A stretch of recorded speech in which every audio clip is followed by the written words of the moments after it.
Assalamualaikum warahmatullahi wabarakatuh. Halo semuanya, kembali lagi di YouTube channel saya.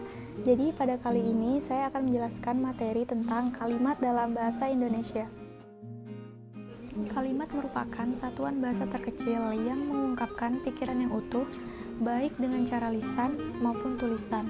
Dalam bentuk lisan, kalimat diucapkan dengan suara yang naik turun, keras lembut, di sela jeda, dan diakhiri dengan intonasi akhir. Dalam bentuk tulisan, kalimat disajikan dengan huruf Latin dan diawali dengan huruf kapital, serta dapat diakhiri dengan tanda titik, tanda tanya, atau tanda seru, sesuai dengan konteks kalimatnya. Ada beberapa unsur-unsur kalimat. Yang pertama, subjek. Subjek merupakan suatu bagian klausa yang menandai apa yang hendak dibicarakan oleh pembicara atau pengarang. Sederhananya, subjek disebut dengan pokok kalimat. Subjek dapat berupa jenis-jenis kata benda atau frasa nomina. Contohnya, ibu memasak. Dalam contoh tersebut, ibu termasuk subjek. Yang kedua, predikat. Predikat merupakan bagian kalimat yang menandai apa yang hendak diucapkan oleh pembicara atau pengarang tentang subjek. Biasanya, predikat diletakkan setelah subjek dan dapat berupa jenis-jenis kata kerja atau frasa verba. Contohnya, ayah bekerja. Dalam contoh tersebut, bekerja adalah predikatnya.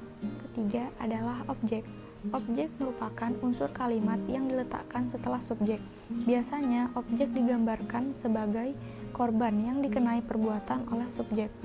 Sama seperti subjek, objek juga dapat berupa jenis-jenis kata benda atau frasa nomina.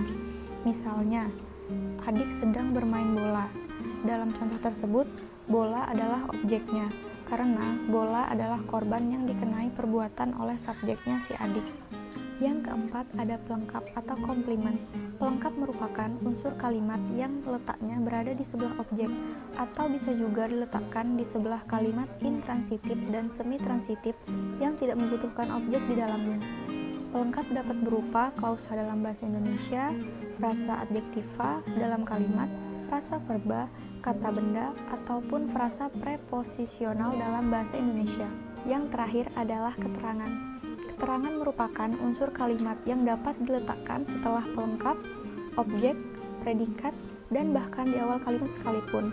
Jenis-jenis kata keterangan dapat berupa keterangan tempat, keterangan waktu, keterangan cara, dan sebagainya. Selanjutnya, ada beberapa pola kalimat dasar beserta contohnya, yaitu sebagai berikut.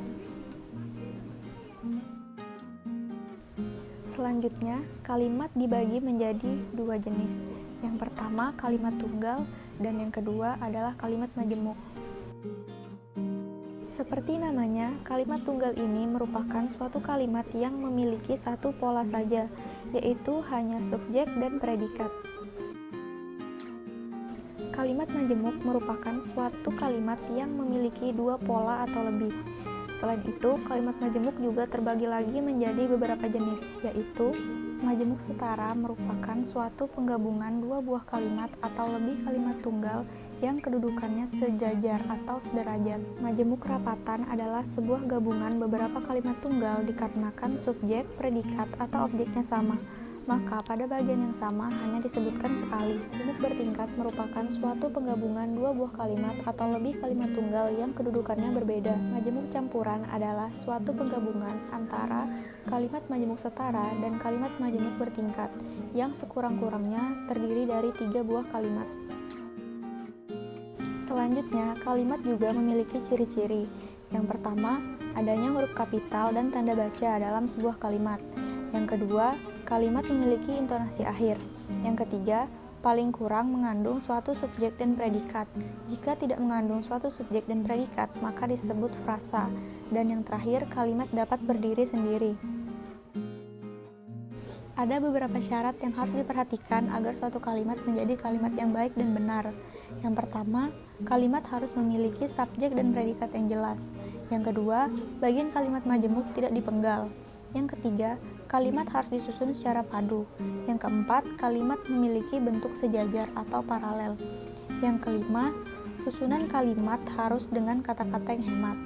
Yang keenam, susunan kalimat harus mempunyai arti yang tunggal. Dan yang terakhir, susunan kalimat harus logis. Sekian video dari saya, kurang lebihnya saya mohon maaf. Semoga materi yang saya sampaikan dapat bermanfaat bagi yang menyaksikan. Wassalamualaikum warahmatullahi wabarakatuh. Bye, sampai jumpa di video selanjutnya.